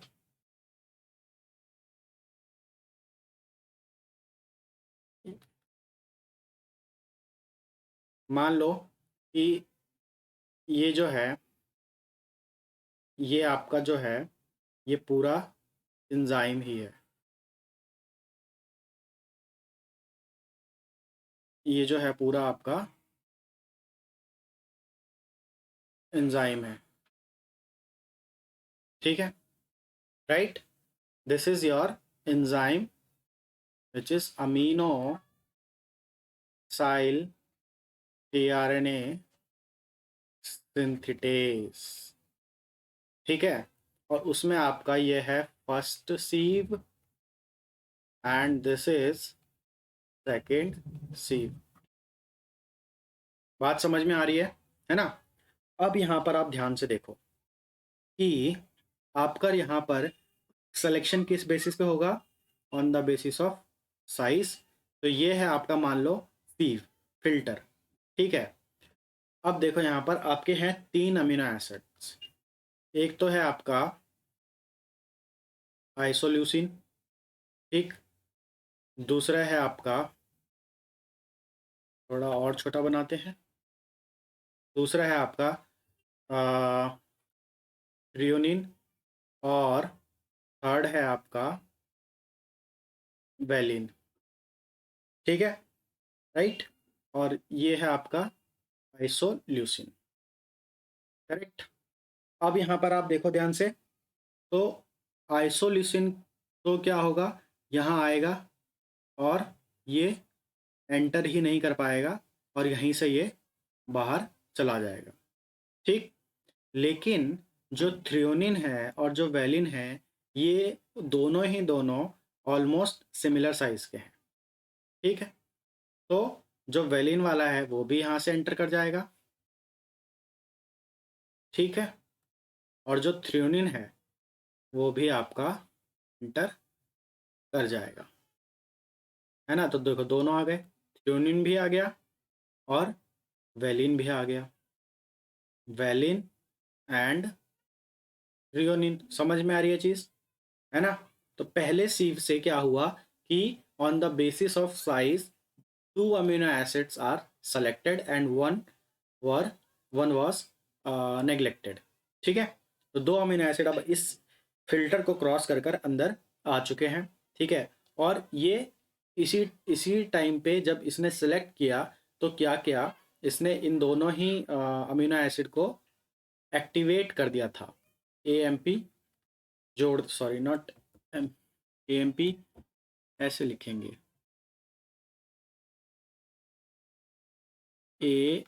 AMP ऐसे, ठीक है। तो ये दोनों ही एक्टिवेट हो गए थे, ठीक है ना। तो अभी इसको पता नहीं चला कि इन दोनों में से करेक्ट अमीनो एसिड कौन सा है। समझ में आ रही है चीज, राइट। अब देखो यहाँ पर ध्यान से कि जो नेक्स्ट है, यहाँ पर जो नेक्स्ट सीव है वो है क्या, वो क्या करेगा, अब इन दोनों को ही चेक करेगा, ठीक है। तो ये है आपका, एक तरीके से बोल सकते हो कि ये है आपका एडिटिंग पॉकेट। यहाँ पर एक्चुअल सिलेक्शन होगा, ठीक है। तो क्या होगा कि जो यहाँ पर जो ये एंजाइम है अमीनो एसिड टीआरएनए सिंथेटेज, ये है, मान लो मैं बताना भूल गया, this is specific for what, मान लो वेलिन के लिए, इसके लिए है, ठीक है। फाइनली सेलेक्ट किसको करना है, वेलिन को, लेकिन अभी यहाँ पर थ्रियोनिन भी आ गया है, ठीक है। तो वेलिन को सेलेक्ट करना है, तो इसने क्या किया होगा, इस एंजाइम ने यहाँ पर टीआरएनए को भी, इसके पास टीआरएनए होगा जो कि स्पेसिफिक होगा वेलिन के लिए, ठीक है। अब ये क्या करेगा, अभी ये दोनों को ही यहाँ ऐड कर सकता है इस टीआरएनए पे, इस वेलिन को, एक्टिवेटेड वेलिन को भी या एक्टिवेटेड थ्रियोनिन को भी, ठीक है। लेकिन इससे पहले क्या होगा, इन दोनों की एडिटिंग होगी, ठीक है। तो अब देखो यहाँ पर जो एडिटिंग पॉकेट है वो मान लो इस तरीके के हैं, ठीक है। तो यहाँ से क्या होगा, ये दोनों ही amino acids, activated amino acids दोनों ही इस एडिटिंग पॉकेट्स पे आएंगे, ठीक है। सबसे पहले मान लो मैं इसका दिखा रहा हूँ, ठीक है।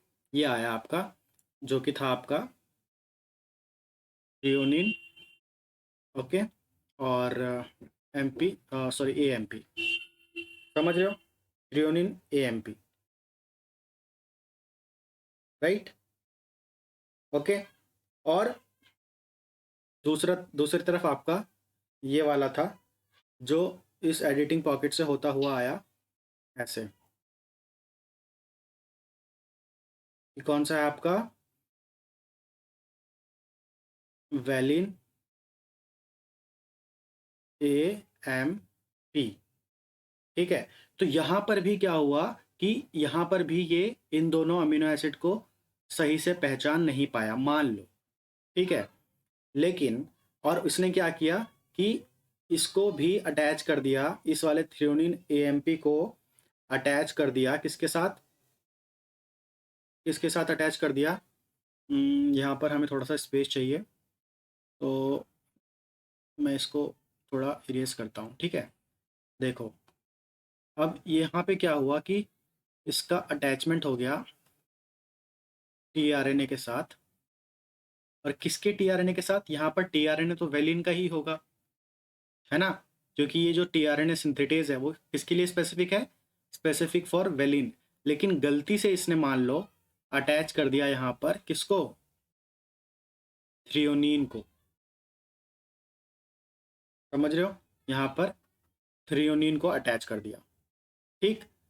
तो अब क्या होगा, लेकिन अब इसको जब पता चल गया इस एंजाइम को कि ये मैंने गलती से अटैच किया है, ठीक है, तो ये सेकंड राउंड जब इसकी एडिटिंग होगी tRNA पे अटैच करने के बाद यहाँ पर, तो क्या होगा कि ये इसको कर देगा हाइड्रोलिसिस, यहाँ पर इसका हाइड्रोलिसिस हो जाएगा, और tRNA अलग प्लस थ्रियोनिन अलग।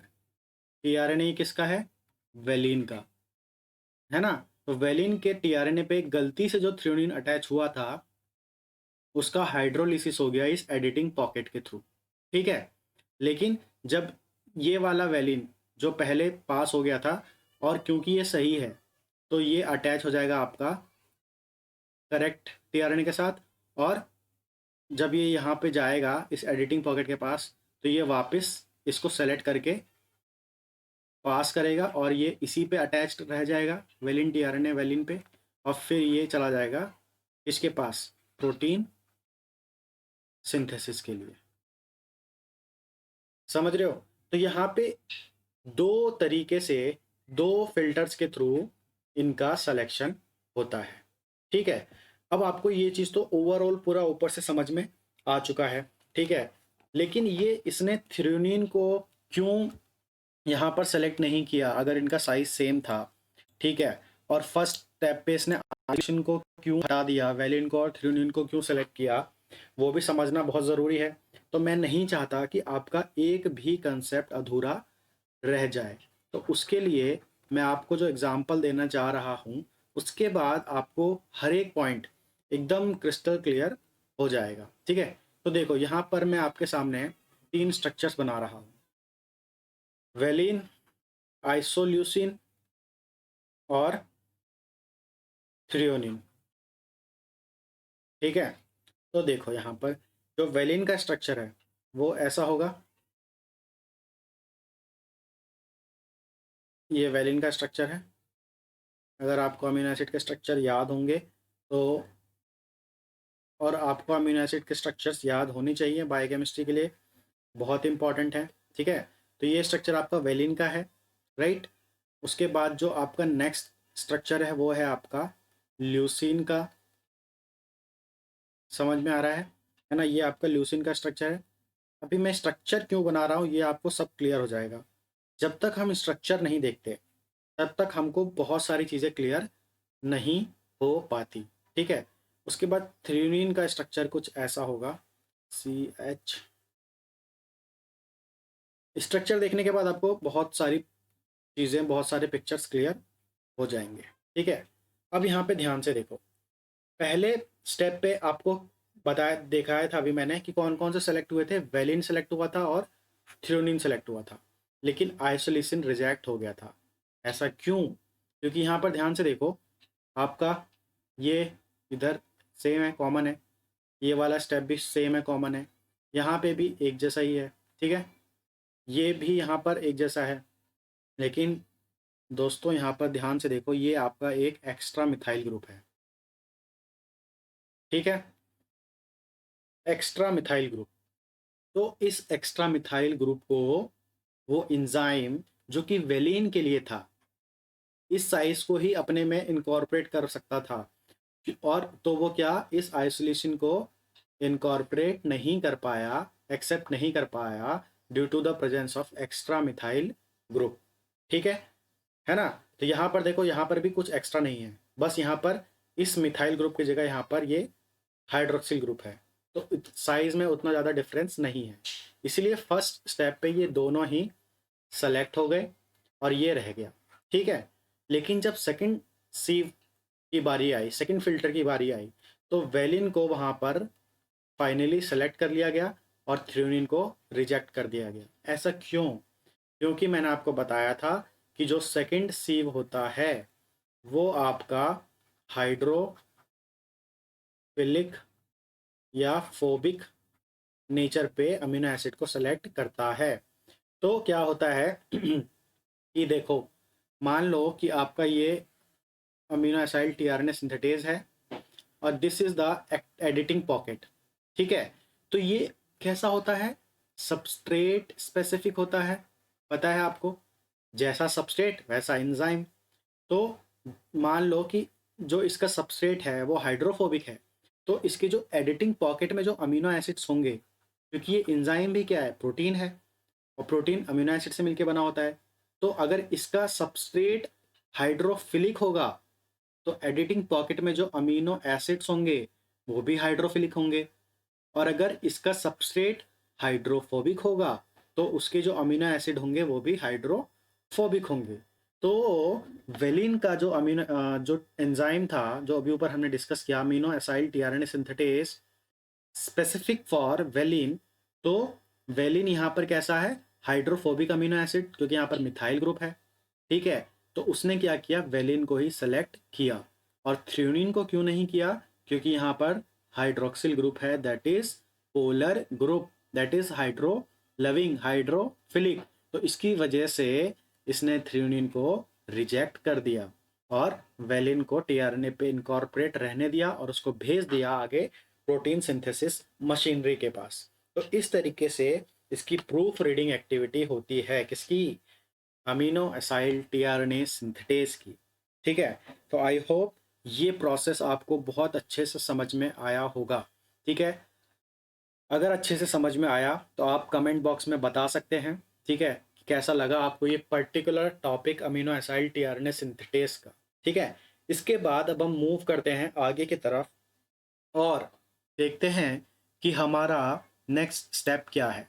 तो जैसे कि मैंने आपको बताया था कि जो प्रोटीन सिंथेसिस है वो हमारे टोटल कितने स्टेजेस में कंप्लीट होता है? 5 स्टेजेस में। और पहला स्टेज हम लोग ने अभी अभी कंप्लीट किया, that was activation of amino acid and attachment to the tRNA, ठीक है। तो अब आपके टीआरएनए पे amino acid, correct amino acid attach हो चुका है। तो नेक्स्ट स्टेप क्या होगा? नेक्स्ट स्टेप है दैट इज स्टेज सेकंड, ठीक है, स्टेज सेकंड। और स्टेज सेकंड क्या है? स्टेज सेकंड है आपका specific specific amino acid, specific amino acid initiates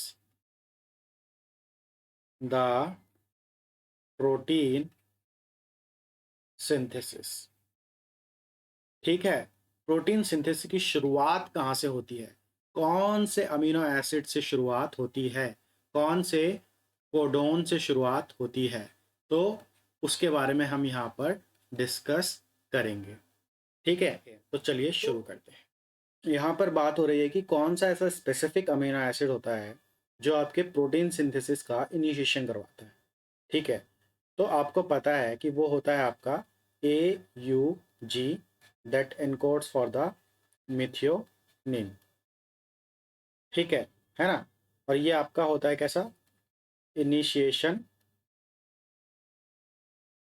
codon, है ना, एंड अमीनो एसिड, राइट, है ना। तो AUG आपका इनिशिएशन कोडोन हो गया और मिथियोनिन कैसा हो गया? Initiation amino acid. ऐसा आप सोच रहे होंगे, लेकिन यहाँ पे थोड़ा सा डिफरेंस है, ठीक है। तो जो स्टार्टिंग का जो अमीनो एसिड होता है वो एक्चुअली मिथियोनिन नहीं होता। अब आप ये बोलोगे कि स्टार्टिंग का जो कोडोन होता है वो तो AUG होता है और AUG एनकोड करता है मिथियोनिन को, तो मिथियोनिन क्यों नहीं होता? तो मैं बताता हूँ आपको कि देखो, आप मान लो कि एक प्रोटीन है, और उसका जो mRNA है वो कुछ इस तरीके का है, AUG, GUC, CCC, AUC, CUC, ऐसे करके एक आपका न्यूक्लियोटाइड का सीक्वेंस है। ठीक है, AUGCCC। ठीक है, ऐसे करते करते आपका चल रहा है। ठीक, तो यहाँ पर आप ध्यान से देखिए, आपका AUG जो है, एक तो स्टार्टिंग में होगा ही होगा आपके प्रोटीन के सीक्वेंस के स्टार्टिंग में। ठीक है, और आपका बीच में भी AUG आ सकता है, ऑब्वियसली आ सकता है ना, है ना। तो AUG आपका दो जगह पे प्रेजेंट हो सकता है, एक तो स्टार्टिंग में, वो तो कंपलसरी है, और एक आपका प्रेजेंट होगा कहाँ पे, कहाँ पर, इंटरनल साइट में। ठीक है, तो यहीं पर डिफरेंस है। तो जो स्टार्टिंग में जो AUG प्रेजेंट होगा, ठीक है, और जो इंटरनल AUG होगा, वो दोनों एक तरीके से अलग अलग अलग अलग टाइप के मिथ्योनिन को ऐड करेंगे। तो जो स्टार्टिंग का जो AUG होगा, वो आपका ऐड करेगा फॉर्माइल मिथ्योनिन। मिथ्योनिन के ऊपर F लगा देते, आपने देखा होगा कई जगह पे कि मिथ्योनिन F लिखा होता है, तो ये होता है आपका फॉर्माइल मिथियोनिन। ठीक है, लेकिन जो इंटरनल वाला AUG होगा, बीच में कहीं AUG आ रहा है, तो वो ऐड करेगा आपका नॉर्मल मिथ्योनिन। ठीक है, तो ऐसा होता क्यों है? ऐसा इसलिए होता है कि ये जो आपका फॉर्माइल मिथ्योनिन है, फॉर्माइल मिथ्योनिन, ये आपका स्पेशलाइज्ड अमीनो एसिड में आता है। ठीक है, समझ रहे हो क्यों? क्योंकि फॉर्माइल मिथ्योनिन अगर है, तो वहीं से आपका प्रोटीन का इनिशिएशन होगा। ठीक है, तो एक तरीके से ये पहचान है formyl methionine.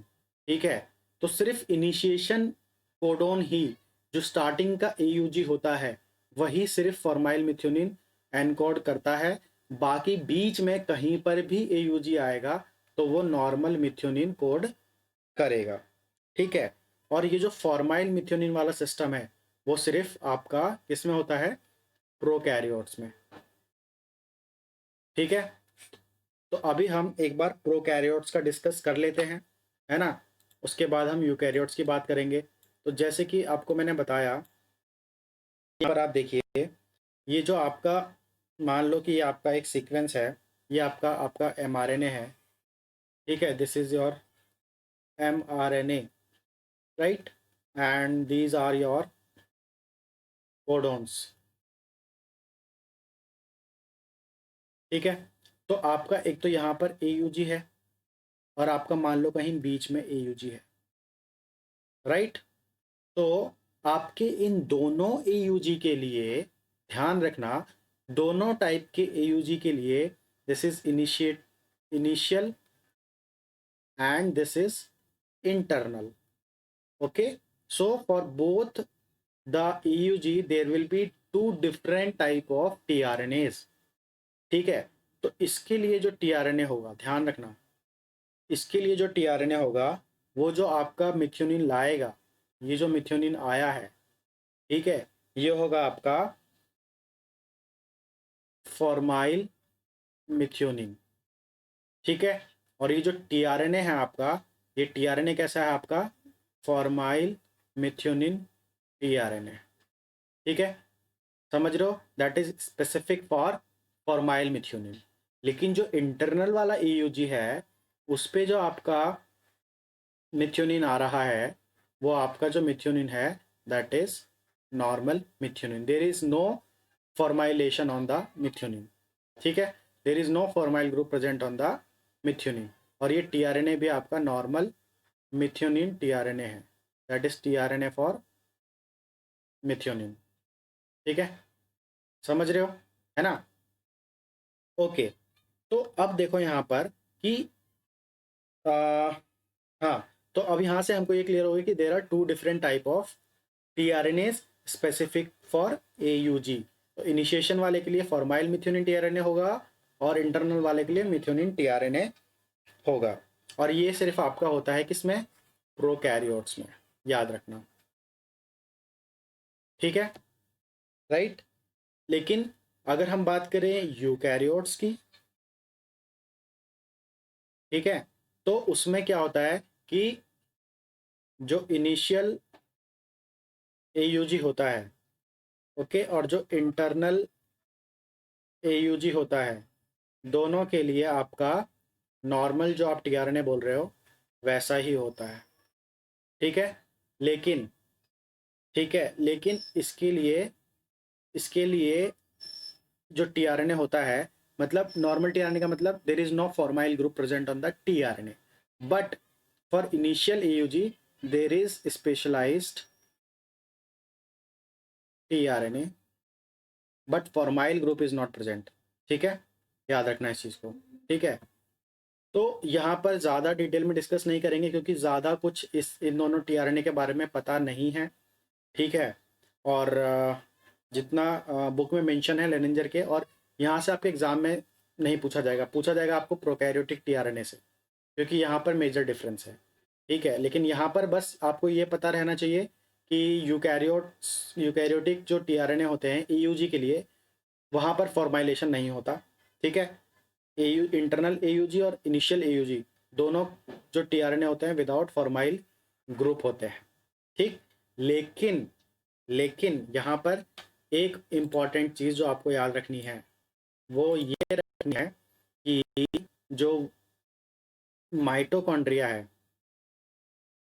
Mitochondria mitochondrial initial AUG and chloroplast initial AUG, ये आपका फॉर्माइल मिथ्योनिन एनकोड करते हैं इनिशियल एयूजी। इसमें यूकैरियोट्स में माइटोकॉन्ड्रियल और क्लोरोप्लास्ट का जो इनिशियल एयूजी होता है प्रोटीन सिंथेसिस में, वहाँ पर भी फॉर्माइल मिथ्योनिन एनकोड होता है। तो यहाँ से आपको क्या पता चल रहा है कि माइटोकॉन्ड्रिया और क्लोरोप्लास्ट कहाँ से इवॉल्व हुए हैं, बैक्टीरिया से, है ना। एंडोसिम्बायोटिक थ्योरी से आपने पढ़ा होगा, ठीक है। तो ये कुछ इंपॉर्टेंट बातें थी जो आपको पता होनी चाहिए, ठीक है, प्रोटीन सिंथेसिस के बारे में, ठीक है। और अब जो नेक्स्ट टॉपिक डिस्कस करने जा रहा हूँ मैं आपके साथ, वो आपके लिए काफ़ी ज़्यादा इम्पॉर्टेंट है, ठीक है। वहाँ पर बहुत सारे बच्चों को हमेशा कन्फ्यूज़न होती है, मतलब हमेशा, कितना भी समझ लेते हैं। तो यहाँ पर आपको अब अपनी जितनी भी कन्फ्यूजन है वो सब दूर कर लेनी है और इस टॉपिक को ध्यान से समझना है, ठीक है। तो आपने एग्ज़ाम में एक क्वेश्चन सुना होगा बहुत बार कि जो फॉर्माइल मिथ्योनिन अमीनो एसिड होता है, फॉर्माइल मिथ्योनिन जो अमीनो एसिड होता है, ये आपके सेल में पहले से ही प्रेजेंट होता है, ठीक है, या प्रोटीन सिंथेसिस होने के बाद मिथ्योनिन पे फॉर्माइल ग्रुप ऐड कर दिया जाता है, या ट्रांसलेशन के ड्यूरेशन में ही ऐड किया जाता है फॉर्माइल ग्रुप। इस टाइप का एक क्वेश्चन कई बार सीएसआर के एग्जाम में पूछा गया है, ठीक है। तो वही चीज़ मैं आपके साथ डिस्कस करने जा रहा हूँ कि फॉर्माइल मिथ्योनिन कब फॉर्म होता है, मतलब कब बनता है, क्या ये पहले से ही सेल में रहता है, ठीक है। तो वो चीज़ आपको समझनी है। तो सबसे पहले तो आपको बता दूं कि सेल में there is no formyl methionine amino acid present, ऐसा कोई फॉर्म ऑफ मिथ्योनिन प्रेजेंट नहीं होता, ठीक है।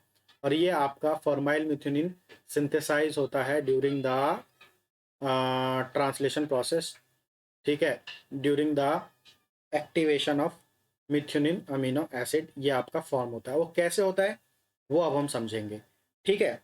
तो अब देखो यहाँ पर ध्यान से कि मान लो ये है आपका मिथ्योनिन अमीनो एसिड, ये है इसका कार्बोक्सिल ग्रुप, ये है इसका amino group, right. This is your inactive methionine. ये आपको पता है, ये प्रोसेस हम ऑलरेडी डिस्कस कर चुके हैं।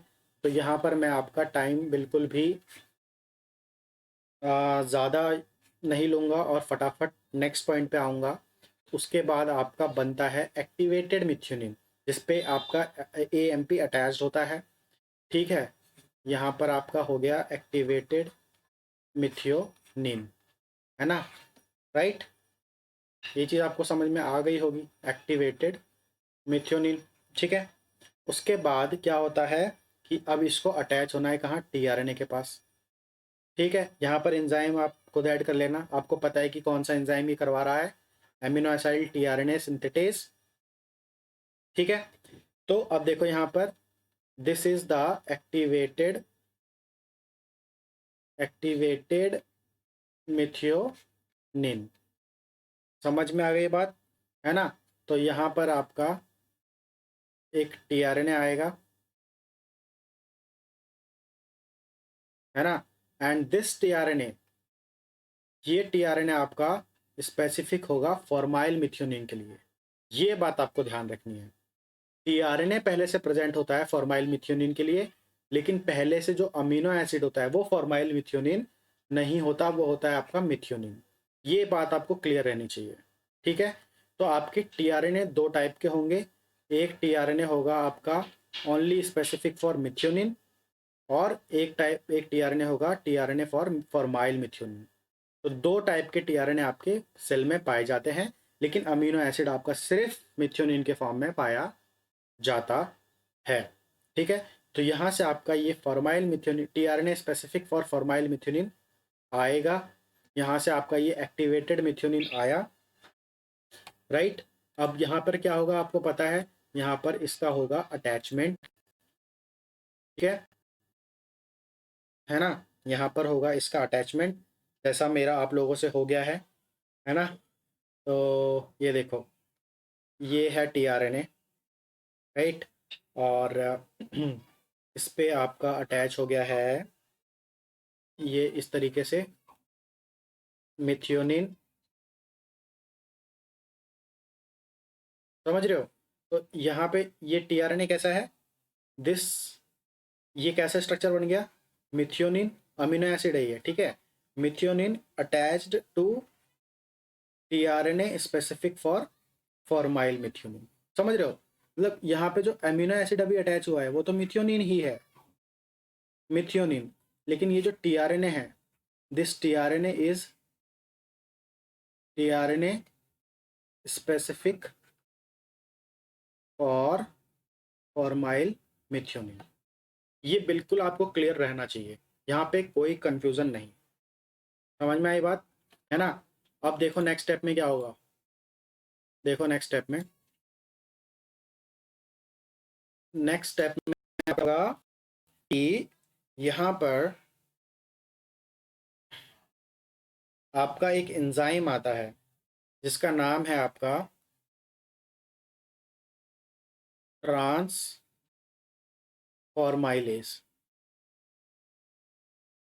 ठीक है।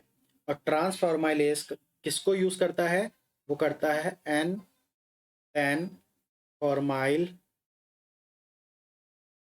टेट्राहाइड्रोफोलेट, ठीक है।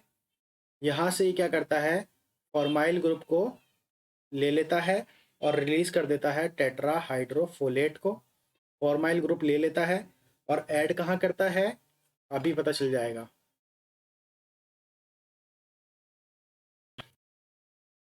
वो ऐड करता है आपके इस tRNA पे जो मिथ्योनिन है, ये आपका मिथ्योनिन अटैच था, ठीक है। इस पे ये फॉर्माइल फॉर्माइल ग्रुप अटैच कर देता है।